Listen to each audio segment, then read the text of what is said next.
आज अपन पढ़ेंगे M N Roy के राजनीतिक विचार। अब सबसे जो पहला था वैज्ञानिक राजनीति। वैज्ञानिक राजनीति में क्या है?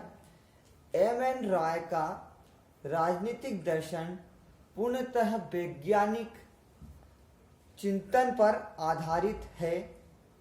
उन्होंने अध्यात्मवाद के स्थान पर भौतिकवाद तथा समाजवाद को विशेष महत्व दिया है। राय के अनुसार धर्म के एक लंबे समय तक मानव मस्तिष्क को नियंत्रित किया तथा धार्मिक आडंबरों में उसे फंसाए रखा है। यद्यपि उन्होंने बौद्ध, ईसाई तथा इस्लाम धर्म की सामाजिक क्रांति लाने के प्रयासों का श्रेय दिया, फिर भी वे यह मानते हैं कि इन धर्मों के प्रवर्तकों के बाद उनके अनुयायियों ने एवं भक्तों के क्रियाकलापों को प्रभावित किया है। फिर आर्थिक गतिविधियां धार्मिक संप्रदायों का अंग बन गई हैं। क्या है? आर्थिक जो गतिविधियां हैं वो धार्मिक संप्रदायों का अंग बन गई हैं। संप्रदायों के पास अत्यधिक मात्रा में जमीन तथा धन संपदा उपलब्ध होने के कारण वे वैभवशाली बन गए हैं। उनके आर्थिक विभव के सामने साधारण मानव को झुकना पड़ा है। इसका सबसे खतरनाक परिणाम यह हुआ है कि मानव मस्तिष्क तथा चिंतन की स्वतंत्रता पर धर्म का क्या हो गया? एकाधिकार हो गया है।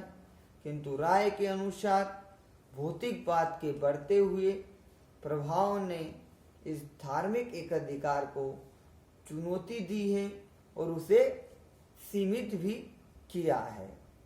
मानववाद के उदय ने ईश्वर को चुनौती दी है तथा पुनः जागरण और सुधार युग ने धार्मिक विश्वास को क्या है? झकझोर कर दिया है। यह मानव का धार्मिक बंधनों से चिंतन को मुक्त करने के लिए क्या है? विद्रोह किया गया था और इसमें विज्ञान से भी सहायता मिली। विज्ञान के विकास ने ब्रह्मांड के विषय में या संसार के विषय में नवीन विचार प्रस्तुत किए तथा विज्ञान की विभिन्न शाखाओं ने ज्ञान की असीमित वृद्धि की। धर्म का व्यक्ति पर नियंत्रण शिथिल हो गया है या तो कमजोर पड़ गया है या पकड़ से बाहर हो गया है। तो सामाजिक व्यवहार में परिवर्तन आया है तथा अध्यात्मवाद द्वारा ही उत्पन्न निराशावाद एवं तर्कहीनता समाप्त होने लगी है। इस प्रकार राय आध्यात्मिकता के बंधन से मानवीय चिंतन को मुक्त कर एक स्वतंत्र चेतना की स्थापना कर रहे हैं। अगर अपन संक्षेप में बात करें कि वैज्ञानिक राजनीति के संभावनाओं को स्वीकार करते थे, वे यह भी चाहते थे कि राजनीति एवं जीवन दर्शन द्वारा निर्दिष्ट होना चाहिए या निर्देशित होना चाहिए। किंतु उनकी कल्पना एक वैज्ञानिक राजनीति का अर्थ हॉब्स अथवा स्पिनोजा का की वैज्ञानिक राजनीति से भिन्न था या अलग था। इन दोनों पश्चात विचारकों ने वैज्ञानिक पद्धति को संविष्ट या सम्मिलित किया करने के पक्ष में थे और इस प्रकार हॉब्स तथा स्पिनोजा के अनुसार वैज्ञानिक राजनीति को रेखीय विज्ञान के आदर्श पर आधारित करके निर्मित किया जा सकता है। इसके विपरीत भी राय ने वैज्ञानिक राजनीति की प्रस्थापनाओं को सामाजिक आधारों पर अधिक बल दिया है।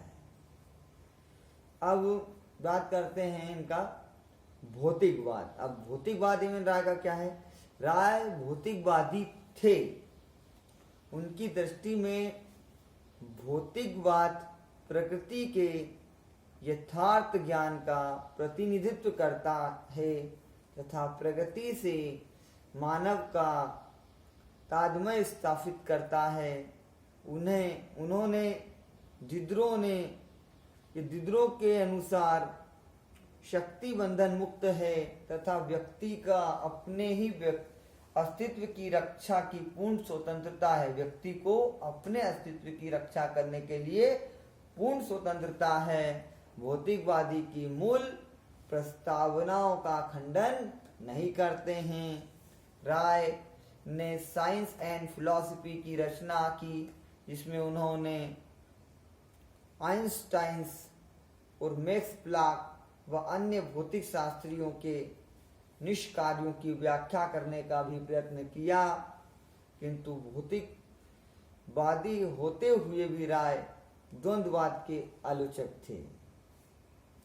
चूंकि भौतिकवाद अनेक भ्रांतियों या भ्रम से भरी हुई थी, भ्रांतियों का सहयोग था, इसलिए उसे भौतिकवाद यथार्थवाद का नाम देना चाहते थे। राजनीति में नैतिकता का कोई स्थान नहीं देना चाहते थे। फिर भी उन्होंने मैकियावेली का अनुयायी नहीं कह सकते हैं, सत्यवादी थे और उन्होंने मैकियावेली के विपरीत अपने भौतिकवाद दर्शन में भी मानवीय कोमल भावनाओं को जीवित रखा है। उन्होंने आर्थिक मानव के स्थान पर नैतिक मानव प्रतिष्ठित किया है। भौतिकवादी आदर्शवादी ज्ञान शास्त्र से रहित नहीं है। अब तीसरा है, राय रोमांटिक क्रांतिवाद थे।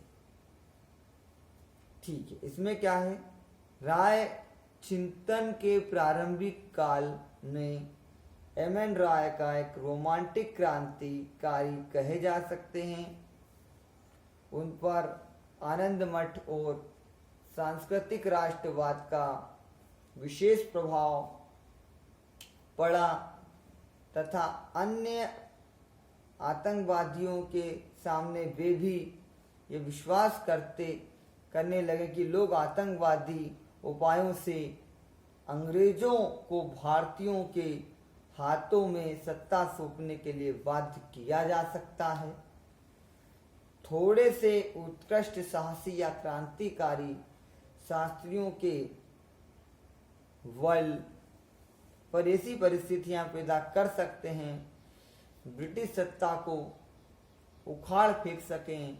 राय का विचार था कि इन बातों के लिए भगवत गीता अनुमति देती है। महाभारत में भी कृष्ण ने अर्जुन को सलाह दी कि अपने भाइयों और संबंधियों के विरुद्ध हथियार उठाने में कोई हिचक नहीं करनी चाहिए, क्योंकि नैतिकता के परंपरागत नियमों को तिलांजलि दे देनी चाहिए, क्योंकि राय ने इसी आदर्श को भारत के लिए अनुकरणीय माना है या मानने योग्य माना है। कहा कि स्वतंत्रता प्राप्ति के लिए, अपने उद्देश्य की पूर्ति के लिए क्रांतिकारी या हिंसात्मक साधनों को अपनाना है नहीं है। तत्कालिक आतंकवादी राय के इन विचारों से प्रभावित भी हुए। यह क्रांतिकारी आंदोलन बुद्धिजीवियों को प्रभावित न कर सका, क्योंकि इस आंदोलन में सामाजिक आर्थिक कार्यक्रम का अभाव था। यह सिद्धांत में केवल रोमांटिक था और व्यवहार में केवल चंद्र हवा थी। यदि आपको वीडियो पसंद आया है तो चैनल को लाइक कीजिए, सब्सक्राइब कीजिए। वीडियो देखने के लिए धन्यवाद। ओके।